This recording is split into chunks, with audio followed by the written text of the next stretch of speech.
Okay, so these guys thought that having me review an anime might be a good idea, and then, as a joke, suggested I review a shoujo anime, such as Ouran High School Host Club.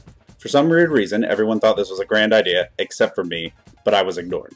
So what follows is my review of the first part of the Ouran High School Host Club. You have been warned. Ouran High School Host Club is a story of a girl, Haruhi Fujioka, the new student at the prestigious Ouran Academy. Looking to find a quiet place to study, she stumbles into the school's host club, a collection of gentlemen whose whole purpose is to entertain the ladies. After a series of ridiculous events that I can't even begin to describe, she, emphasis on the she, is drafted into the host club as a host to pay off a ridiculous debt. You're the host club's dog. She's a girl, she entertains girls, and surprise, surprise, she's a natural. Right, so I got the needed stuff out of the way. I got the name, what it's about, the main character. Time to dig into the meat of the review. Here goes. Opening credits, and what? Studio Bones? This was my first glimmer of hope I had for the next 2 hours. Bones has done some of my favorite anime. Maybe I was wrong. Maybe there's going to be some amazing action scenes and really cool character designs. The first episode starts with a mind-blowing amount of pink. Like, so much pink. I thought my TV had fallen into a death spiral of unicorns and hope. I had to keep suppressing the urge to jam something moderately sharp into my skull.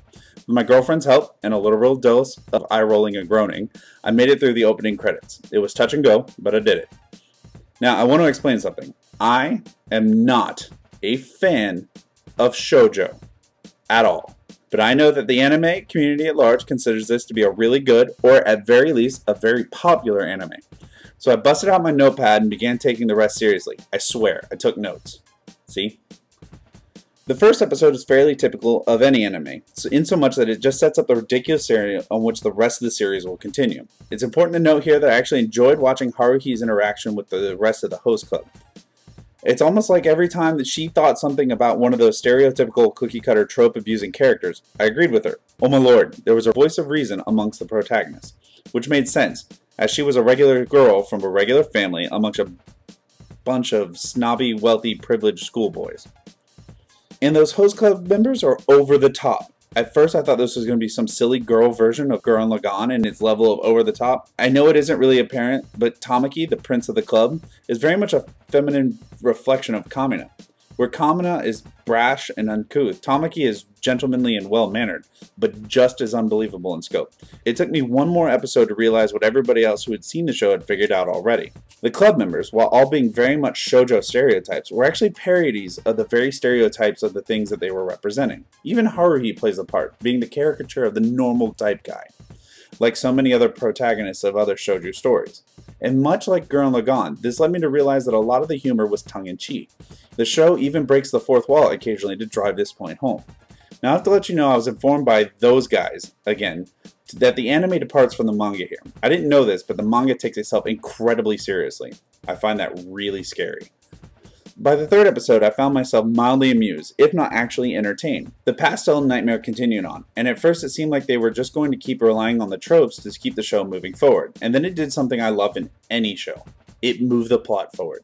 The school physical exams threatened to reveal Haruhi's secret to the school at large, and the guys, really just Kyoya, saved her from having to go through it. It was nice to see the writers acknowledge the premise of the show being crazy and addressing it instead of glossing it over. It was at this point that I realized what was going on here. Much like Naruto and Death Note, Ouran Host Club was a show that I initially hated out of a knee-jerk reaction to its fan base. This is important.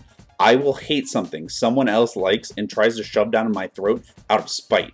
Out of angry, hipsterous levels of gut-wrenching spite. And too many conventions of moronish fangirls of this show had set me against it without a second thought. I thought that anything that popular had to be watered-down, dumb anime with no redeeming qualities to the thinking man. I haven't entirely changed my mind, but I have come to see the endearing qualities of this show. Its humor is punchy and moves really quickly. It has a story for each of its characters, hidden behind each episode's plot. Is it girly and not really my cup of tea? Wholeheartedly yes. Does that mean you shouldn't watch it? Not necessarily. This is a great anime for those that enjoy two things. First, satire. It's chock full of it. It's constantly taking shots at itself and really goes a long way to making it enjoyable for those of us that may not normally watch something like this. Second, shoujo. Honestly, if your girlfriend is going to make you watch one of hers, this isn't a bad one to sit through. Despite the fact that the entire color palette of the show seems to be made up from leftovers of Barbie's magical townhouse or whatever, it really has its moments. I'm confused as to why the designer of an upscale academy would decorate in only those colors, but hey, I guess logic doesn't really fly in the anime world. If only for its lack of universal appeal to audiences. If you like shoujo, you'll love this, hands down. If you don't, that's okay, because this is a fine anime in its own accord. Anyway, if I had to rate this, I'd say grudgingly, this is a cool B+. I didn't mean to upset you.